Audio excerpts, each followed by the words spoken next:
Gilad Shalit, an Israeli soldier, was captured by Hamas in 2011. 5 years and 4 months later, his release was negotiated by a man called Gershon Baskin. He joins me now. Gershon, thank you so much for your time.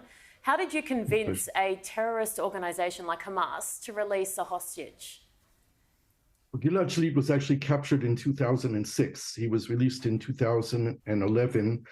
It's a very long story, and I won't go into the whole story, but the bottom line is that over a period of 5 years and 4 months, through a contact that I met by coincidence at a conference in Cairo, someone from Hamas led me to develop a relationship with the person who was then the spokesperson of Hamas, later became deputy foreign minister and the primary negotiator with me as an interlocutor to the Hamas military wing, developing a relationship of trust that led us to be able to come up with a plan that was acceptable to both Israel and Hamas at the time.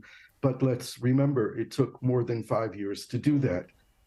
And I'm not sure how relevant the story of Gilad Shalit is to the current situation of more than 100 hostages held by Hamas, Islamic Jihad, and the PFLP in Gaza today. Yeah, I was going to ask you that, and thank you, you're right, it was 2011 he was released. Is the Hamas of today very different to the Hamas you dealt with? Are they more brutal?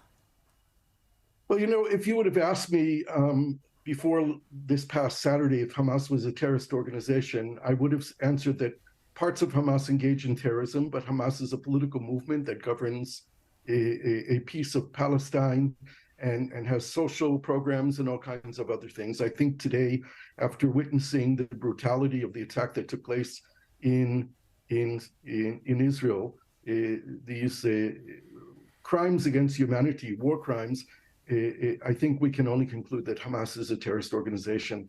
And I think what we're seeing now is an Israeli resolve to do what they've been talking about for 18 years, and that's to get rid of Hamas as a body that governs the territory next to Israel. I think what we're witnessing today is an Israeli strategic plan being carried out first with air bombings and soon with a ground operation to remove Hamas from power, and that basically means killing them all. What advice would you give to Israel, to the Americans as hostages from all over the world? Is there any piece of advice that can help them be freed or rescued? I would say first, there needs to be extreme pressure by Egypt, Turkey, and Qatar on Hamas. Those are the only three countries that have any leverage on Hamas.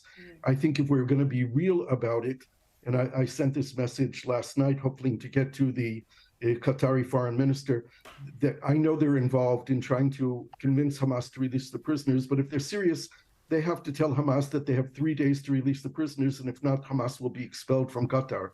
And the Hamas leadership is in Qatar, in Doha.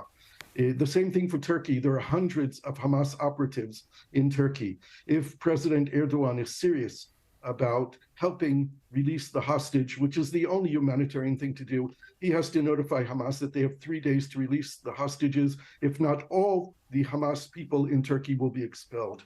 I think that we have to give messages to anyone in Hamas and to the Palestinian people in general that this is the moral and humanitarian thing to do. It's outside of politics. It's outside of the wrongness of the occupation of Palestine by Israel and all the misdeeds and war crimes that Israel may have created over the years. This is now a humanitarian issue, a war crime of holding hostages, women, children, old people, sick people. Everyone must be freed. We must also provide incentives. I propose that Israel announce that any Palestinian who wants to save their life, who's holding a hostage, if they bring hostages to the border, they will receive amnesty and will be transferred to the West Bank and have safe passage. We need to provide incentives to people who might understand in Gaza that they are finished. Hamas is over. This is the end of this chapter. They have to do the right thing. Well, if anyone knows, Gershon, it's you, and I hope those messages do get through to the right people. Thank you so much for joining us. Really appreciate it. My pleasure.